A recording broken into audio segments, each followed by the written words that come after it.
All right, I'll get straight to the point. I found marijuana in the house. And while I never thought of myself as the type of father who'd have to drug test his kids, I'm willing to do just that if that's what it takes to find out who brought a joint into this house.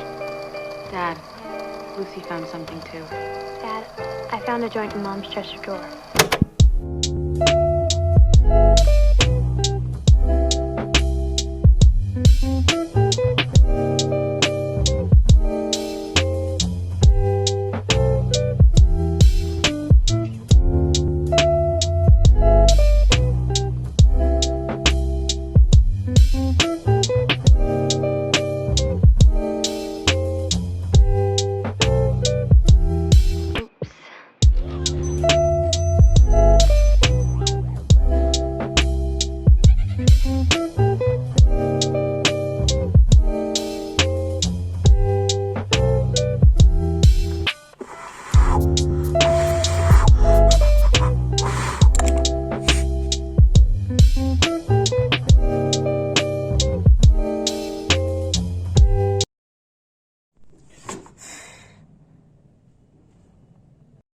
Hi there, this is Ranjit, and today in this video we are going to talk about this one because I have been reading this one for a really long time, and this one is quite quite a ride, I must say. And the specs on this one is really fine, and can't.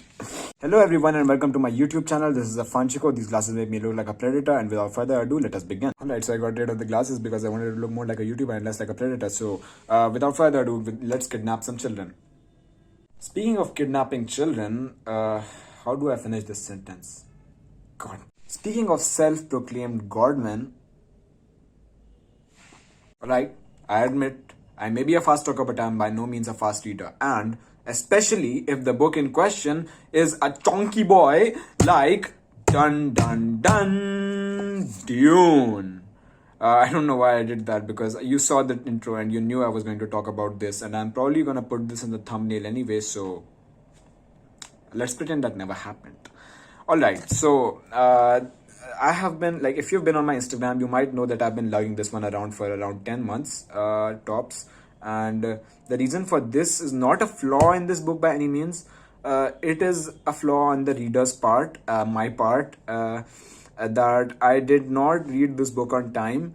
I am a slow reader, as I just admitted.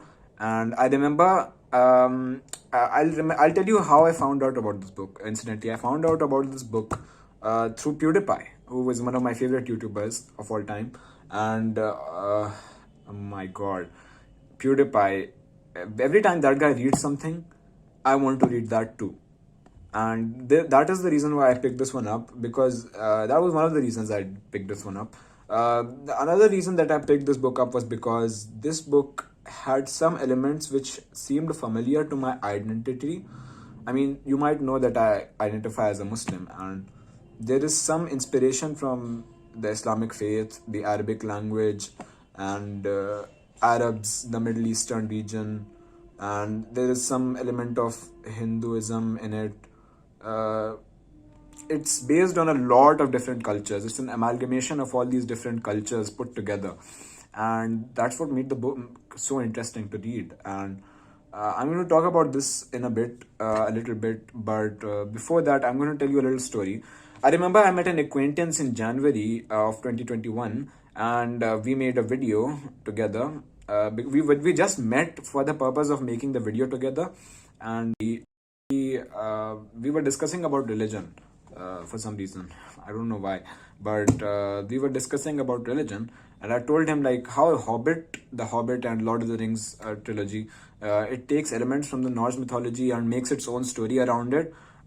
Dune, it does that with the Abrahamic faiths, and you know how the Abrahamic faiths. So the three Abrahamic faiths: Christianity, Islam, Judaism.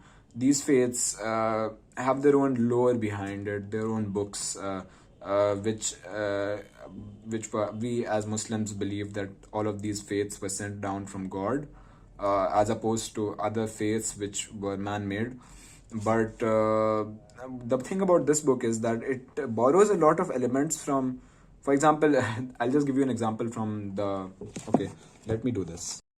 Before the coming of the Muad'Dib, The Fremen of Arrakis practice the religion whose roots in the Muhammad Sari are there for any scholar to see.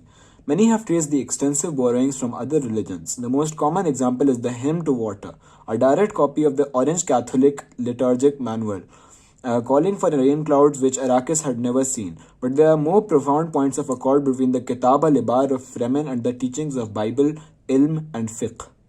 So, like Jews being the Bene Gesserit, the Muslims being the Fremen, and the people of Kaladin, and majority of the people in the universe being Christian, was an interesting idea to me, and I decided that I should pick this book up.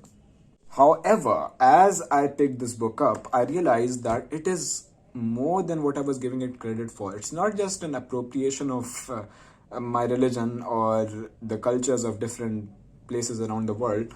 It's a really good story, and it has some of the best world building that I have ever seen in a science fiction or fantasy book, like ever.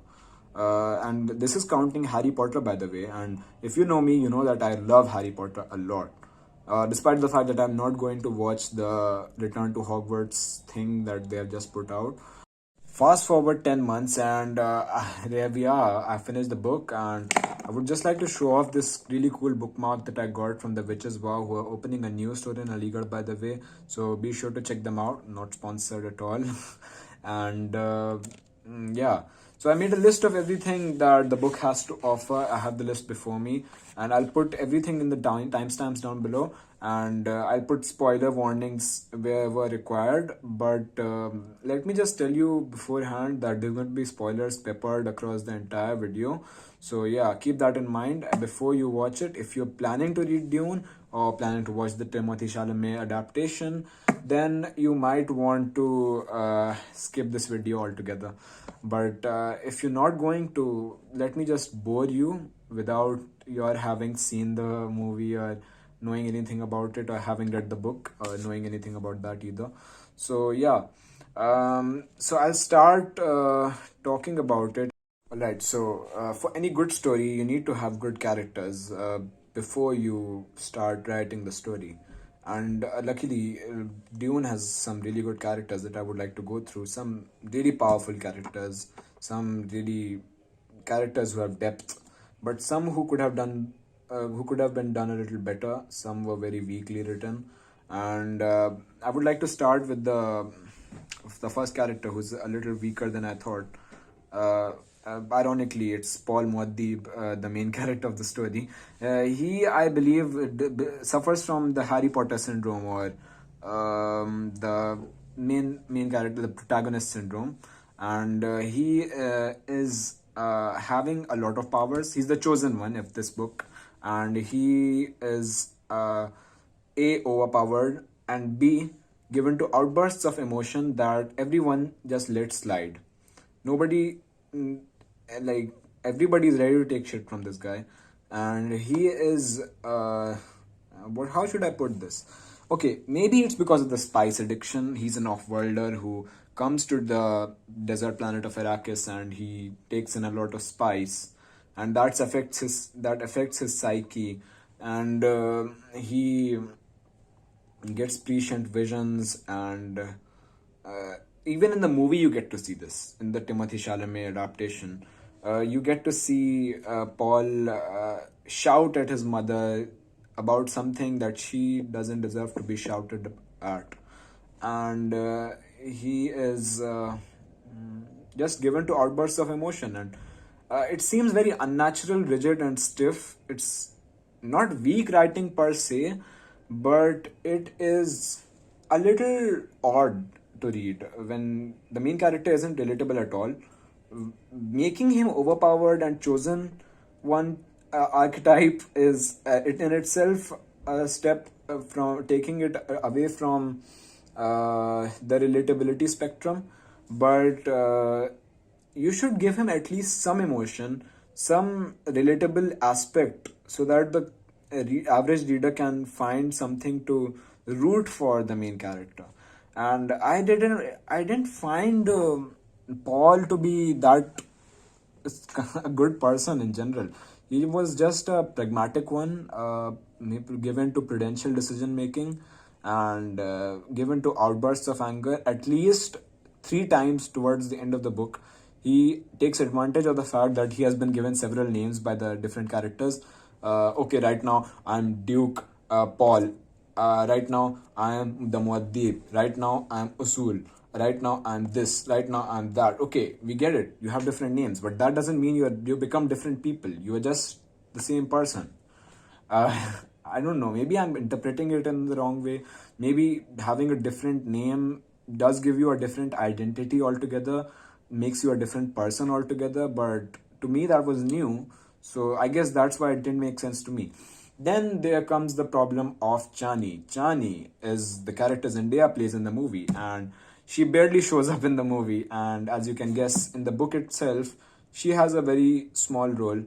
But she basically gives birth to Paul's child, and she is not a strong character by any means. She had a lot of potential. Don't get me wrong. She could have, if the romance, like there's a time lapse in between. There is a time gap between two parts of the book. I think it's the second part Muaddib and the third part the Prophet.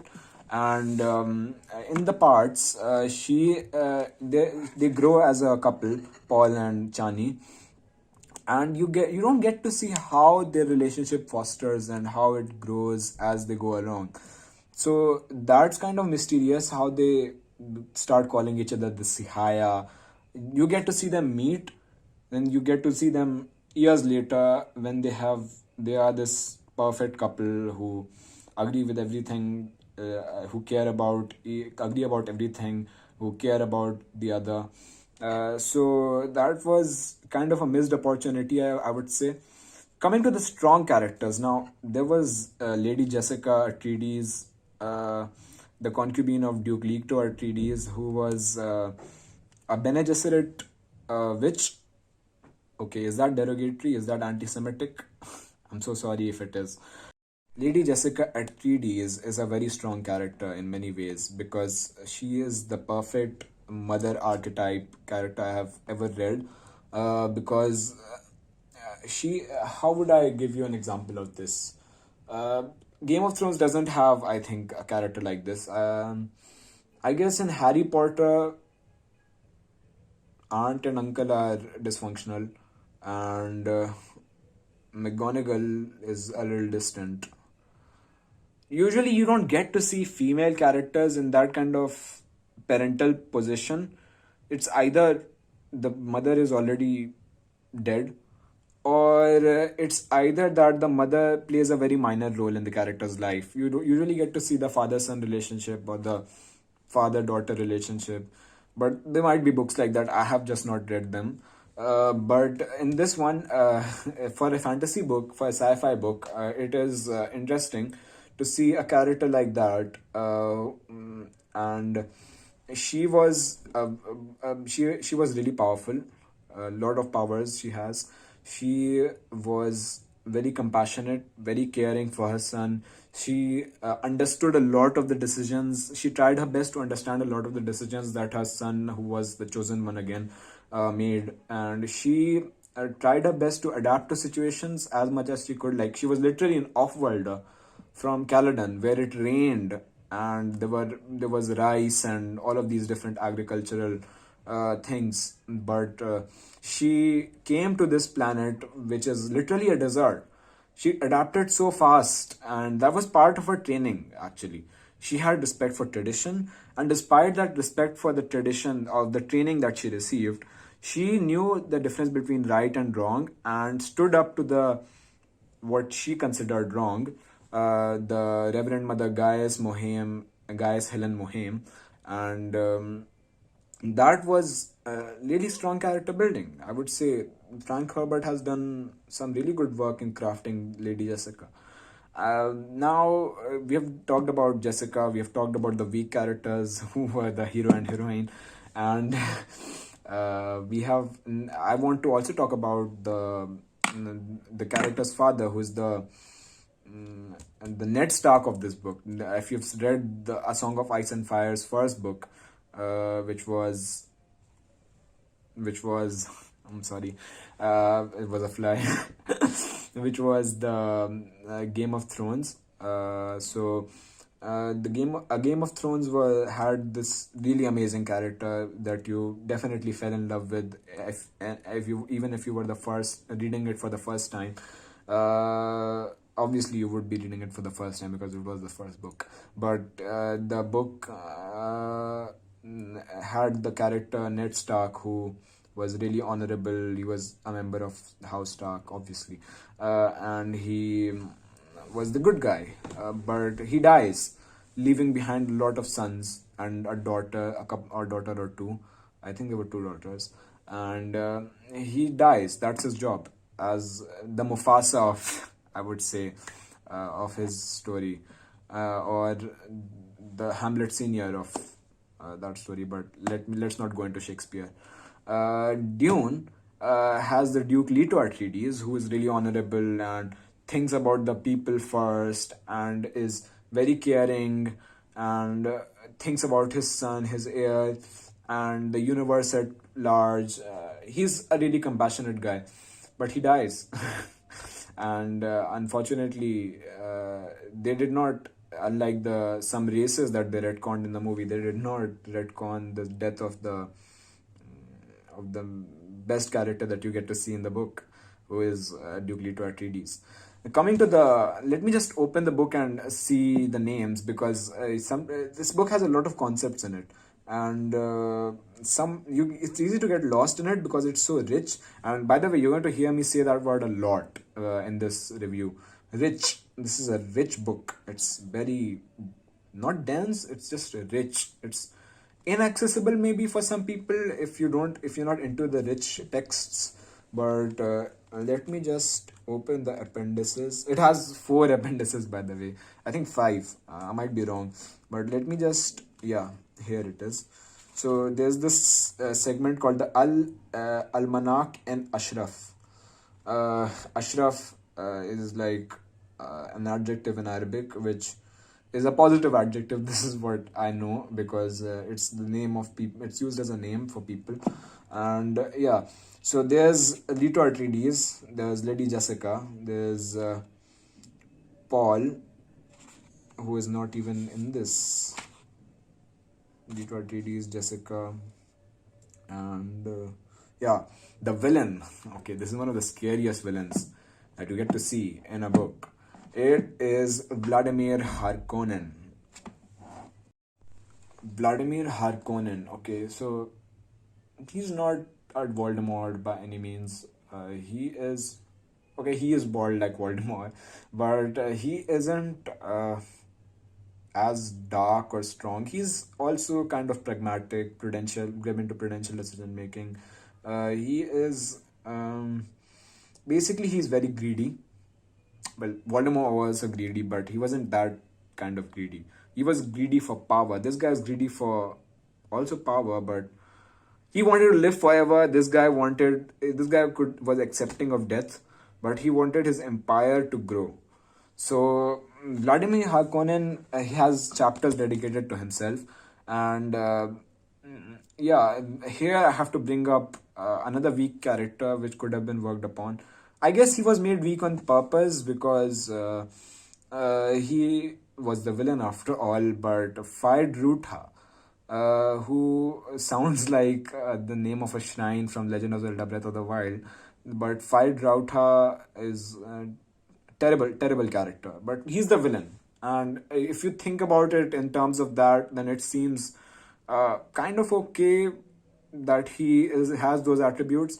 And there's Rabban, who is just straight up stupid, and he's played by Bautista in the movie, so not a surprise. But anyways, Vladimir Harkonnen is really scary, gives you chills when you read his chapters.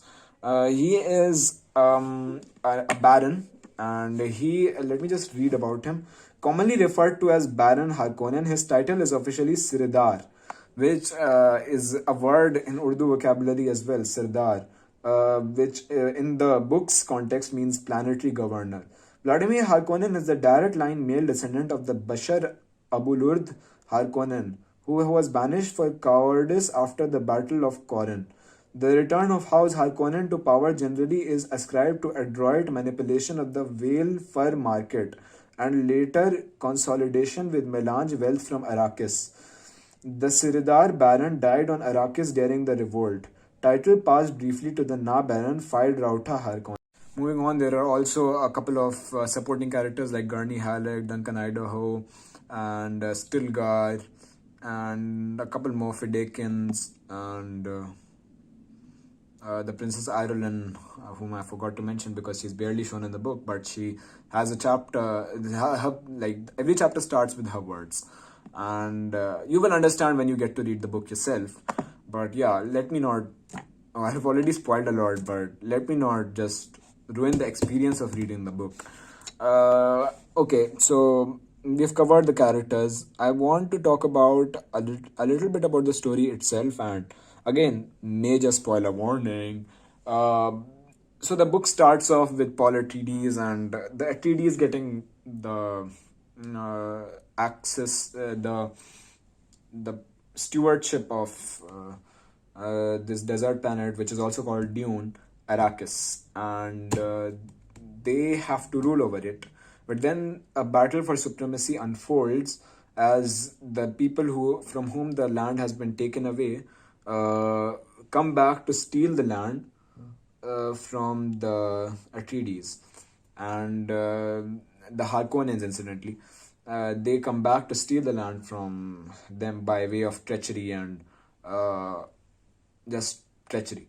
So, yeah, they what they do is they kill and they destroy, and then Paul gets to become the leader. He's first of all referred to as the Lisan al Gaib.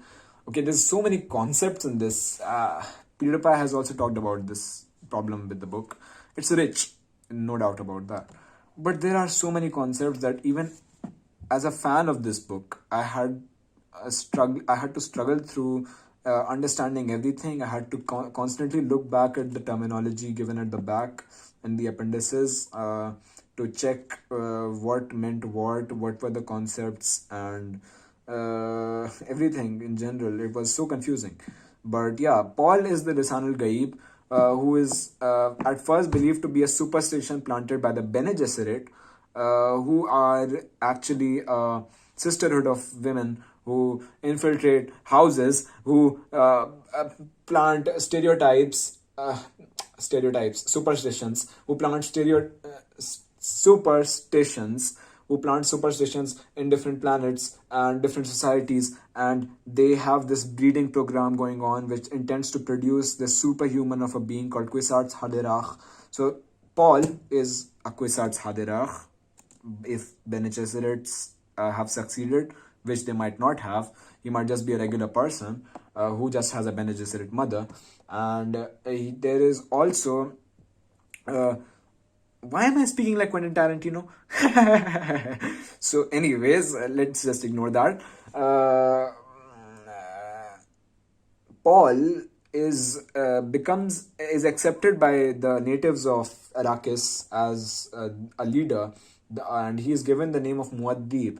And this has some similarity, and I think Brian Herbert also talks. This is where I got the idea from. This is not my original idea. Brian Herbert compares Paul Muad'Dib to the Lawrence of Arabia, which was this British dude who went to the went to the Arabian Peninsula, and he fought against the Turks during the World War One, and he essentially gave Arabs autonomy over the region. Autonomy over the region. Autonomy, am I right? Anyways, I still want to visit the Gulf soon, so I'll not go into that.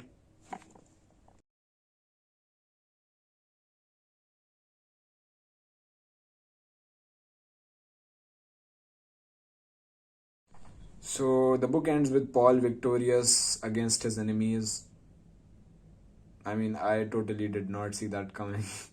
And yeah, the spice, and it's more of a world building book than a storytelling book, I would say.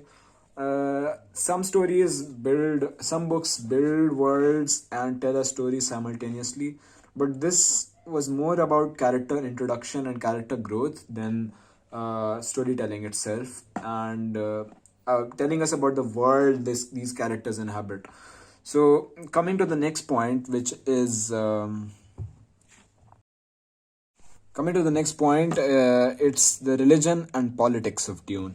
So there's an appendix at the end which I read way before reading the story itself. It was it was the second appendix of this edition. It's called The Religion of Dune. And it's interesting to read this because I'm giving it a separate section from world building, because that I associate with natural phenomena, physical and natural phenomena that occur in the story. But the religion is more of a study of society in general. So I read a segment of this to you, and according to Frank Herbert, there are four different kinds of people. Actually, there are five, but the fifth one isn't a person. There are four different kinds of people inhabiting the universe. There are the followers of the 14 sages, whose book was the Orange Catholic Bible, and they are kind of like based on the Abrahamic faith. Then there are the Bene Gesserit, who are a sisterhood, a mysterious sisterhood of mystics. And then there is the agnostic ruling class, including the guild, for whom religion was a kind of puppet show to amuse the populace and keep it docile, who believed essentially that all phenomena, even religious phenomena, could be reduced to mechanical explanations. And last, there was the so-called ancient teachings. This is interesting because it includes they seem like hybrid faiths for some reason. Zen Sunni wanderers, the Nava Christianity of Chusuk, the Buddhist-Islamic variants of the types dominant at Lankivel and Sikon, the blend books of the Mahayana Lankavatra, the Zen Hekiganchu of three Delta Pavonis, the Torah and Talmudic Zabur surviving on Seleucus Secundus, the pervasive Obaya ritual, the Muad's Quran with its pure ilm and fiqh, preserved among the Pundi rice farmers of Caledon, the Hindu outcroppings found all over the universe in little pockets of insulated pions, and finally the Butlerian Jihad. So, that was a lot to take in, wasn't it? The fifth one is space travel, which isn't a religion or a political ideology. It is just something that influenced both politics and religion in Dune, in the world of Dune. But yeah, there is a lot of religion in this. And when I was reading A Game of Thrones 2 years ago, I found the most interesting part about the book was, and I think George R. R. Martin talked about this in an interview himself, that he builds religions like every 10 chapters there's a new religion introduced, or maybe it was the other way around. It was 10 religions introduced in one chapter. I'm not sure what he said, but the way he crafted all these fictional religions, that really intrigued me, because I really find the study of religion interesting, theology, metaphysics, and all of that stuff. I find that quite interesting. And to see that in a science fiction book is quite rare. So yeah, I found that interesting. And this politics, there's an emperor in this who is like a monarch, quasi-monarch, because there are some powers who are competing for the throne, who are under him, but they're richer than him. It's complicated. It's really complicated. You have to read to enjoy it. I don't know why I'm making this video, because I'm just making it worse for you guys, I feel. But anyways, moving on. The ecology and the world building of Dune. So, Dune has a lot of world building, and I mean a lot. There's an appendix, just like religion and politics. There's an appendix on the ecology of Dune, which is just restricted to one planet. Although, if we get to learn about different planets, there's 6 books in the Dune saga. There's even more books written by Brian Herbert about Kaladin, and there have been prequels. There's been about Gedi Prime and Seleucus Secundus. The Butlerian Jihad has a book about it. So it would be interesting to explore other planets as well, but that's what I feel. But Dune itself is such a complicated, complex planet. It is a planet which houses the sandworms, which you get to see in the movie. Magnificent beasts who are like inspired from dragons, I guess, but they don't fly. They just burrow inside the sand. And these beasts, these dragon kind of monsters, they produce the spice, which is the ultimate resource of the universe. And everyone wants the spice. Everyone. Spice gives you the ability to travel the universe. It gives you the ability to have prescience. Some people get the ability to have prescience, like Paul does, and it gives you a lot of different health benefits. But it's also very addictive, and it's the internationally, like, it's like an oil. It's an allegory for oil, you can say, but except if oil was cannabis, tobacco, gold, everything rolled into one. There is also the reliance on water as a currency.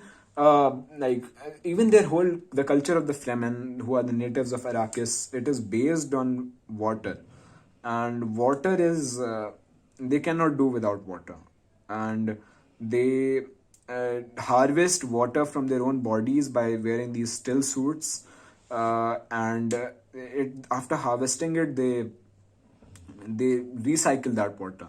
And when someone dies, they don't just burn the bodies or bury them. They harvest the body's water first, and they distribute it among the tribe, and then they dispose the body. So that was really interesting. And with the way climate change is occurring, I guess we're never going to, I hope that we don't get to see that day, but water is going to be scarce in our world really soon. So I guess when Frank Herbert was writing the story, he wrote it in 1960s, I guess, and he was so prophetic in his idea of a world without water. Reminds me of that S.T. Coleridge poem, The Dime of the Ancient Mariner. Water, water everywhere, not a drop to drink. But I didn't mean to show off, but yeah. That kind of situation we might see ourselves in, with lack of drinking water, with lack of resources, with fossil fuels depleting everywhere, and non-renewable sources of energy being depleted everywhere. Ecology of Dune is kind of allegorical, kind of moral giving to everyone, and that's what makes it so worth reading, I guess. Because fiction normally, I mean, fiction has its benefits, imagination has its benefits, but when it drives a point home so well as Dune does, you have to give it credit where it's due. And as for the world building, there is some spectacular use of technology, again with the Quentin Tarantino gesticulation. So there's a lot of world building in this. The planet has its own people who have their own culture, who have their own methods of living, who have their own technology. There's glow globes, which are a common theme, I guess, across all cultures in Dune. These floating orbs of light, and there are shields which work on this principle called the Holtzman principle, in which if you're fighting someone and they have the shield on, you can only penetrate through the shield if you go really slowly. So if you strike at them, you have to slow down at the last minute to pierce through their shield and hit them and cause damage. I found that really interesting for fighting scenes, and Frank Herbert is amazing at writing fighting scenes, period. And yeah, that was about world building and ecology of Dune. Now comes my favorite part, which is the vocabulary and language of Dune. So, according to Brian Herbert, the language of Dune was inspired by a bunch of languages, and the real world languages, which let me just see so that I don't get this wrong.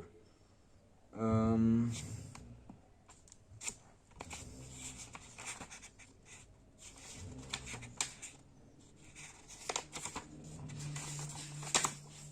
Yeah. So the words and names in Dune are from many tongues, including Navajo, Latin, Chakopsa, the Nahuatl dialect of the Aztecs, Greek, Persian, East Indian, Russian, Turkish, Finnish, Old English, and of course, Arabic. Now, as a Muslim, I get to hear a lot of Arabic names, a lot of Arabic phrases, a lot of Arabic words in my daily life, and there is if I don't know if you're aware of this, but we have this month of fasting and praying. We pray around the year, but we have this month of intense remembrance and recitation of the Holy Quran. It's called Ramadan, and this book has the Ramadan in it as one of the months, and it is also a period marked by intense fasting and remembrance of God.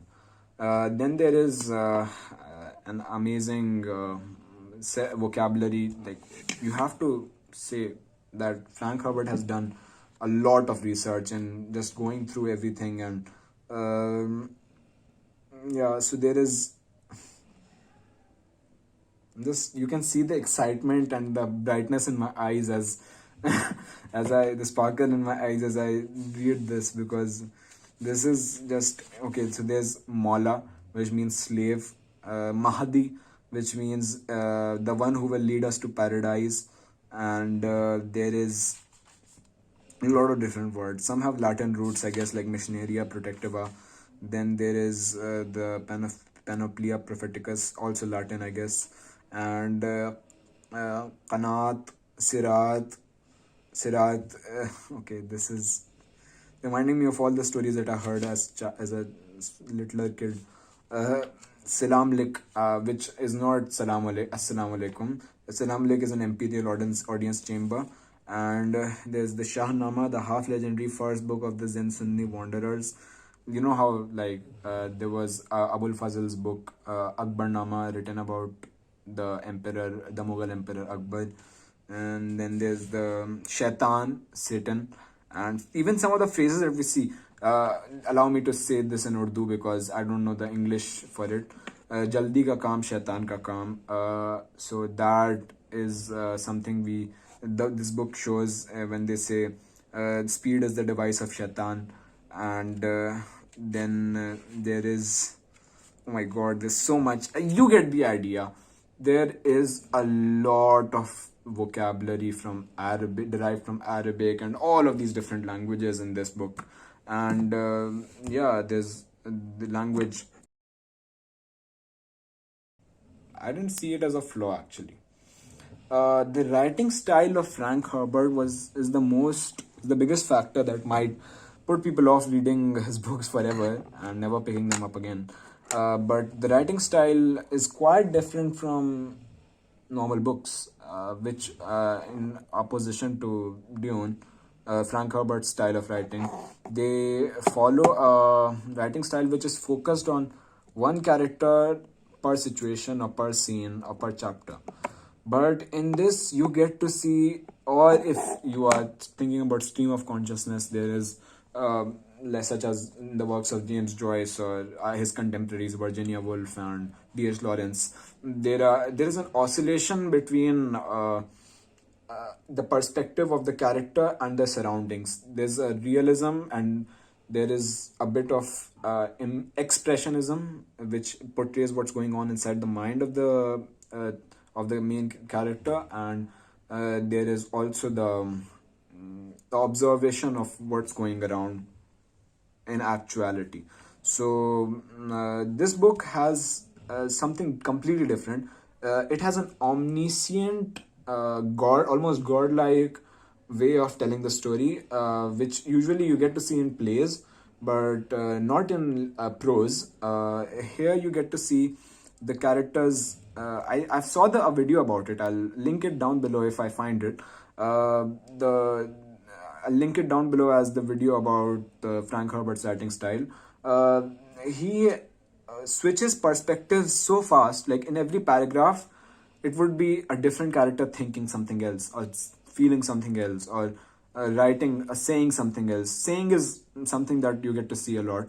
But speaking, you get to see a lot of characters' voice switches. But feelings and emotions and thinking, thoughts, you don't get to see switching of voices in that as much as you get to see dialogues being switched. So that is something that is unfamiliar to a lot of people, and it might put you off if it might confuse you, certainly, because you might expect it to be singularly narrative driven. But it's not like that at all. It's a very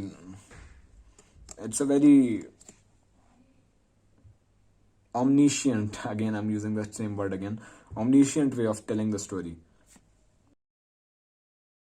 Finally, I want to talk about the legacy and the modern day inspirations of Dune. And since it was written in 1960s, it was the one of the first movies made during that time after Dune was Star Wars. And Star Wars is different from Dune, I would say, because it has robots in it, C-3PO and R2-D2. I've seen the first Star Wars, and yeah, I know it's complicated. You have to see the earlier movies are based in the set in the future, and then there are the prequels which were made much later. But I'm not here to talk about Star Wars. If you want to know more about Star Wars, watch a different video. This is about Dune. And in Dune, you don't get to see robots because of the Battalion Jihad, in which the people had the war against thinking machines and computers because of the people having a fight against them. It was a religious crusade. It was the Battalion Jihad meaning crusade. So Dune doesn't have any robots in it. Then there is a lack of aliens in Dune, which there are in there's the what are the hairy bigger ones called? Chewbacca and the Wookiees, the race of Wookiees, and all of these different aliens. The Yoda is a different race. But in this, the whole universe is inhabited by human beings, which makes sense because it's set 10,000 years after the building of the Spacing Guild. And the Spacing Guild came into existence thousands of years after us leaving Earth. So that makes sense but there's no aliens anywhere. There's just humans. Even the most unhuman kind of people, the Sardaukar or the Mentats or the Fremen, they were humans, but just modified forms of humans. So that was something I found interesting about Dune, that how it was able to tell a really rich sci-fi story, science fiction story, without having to build aliens or any other races, which would have made it more similar to Hobbit, I would say, or Lord of the Rings, because it had a lot of races in it: dwarves, elves, hobbits, wizards. So and there was Eru Eluvatar, the god.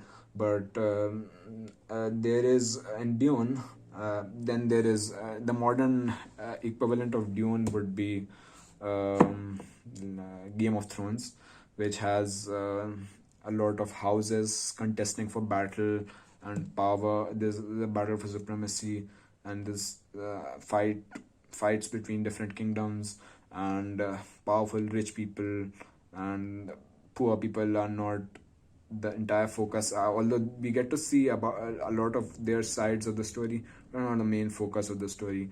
And there are, just like dragons in Game of Thrones, there are worms in this. And I think George R. R. Martin was also inspired. I think I mentioned this earlier in the video. George R. R. Martin was inspired by Dune, so makes sense. So thank you everyone for watching. It was fun to discuss with you guys about this one. And the specs on this one are really good, so I must say, fine job by Frank Herbert. But 4 stars from me and 5 stars for of effort. So sorry Ranjit if you're watching this. Anyways, I want to thank everyone for watching it. If you like this video, please subscribe and be sure to comment about this. I don't know how the exact order of like, comment and subscribe. Okay, I know the order.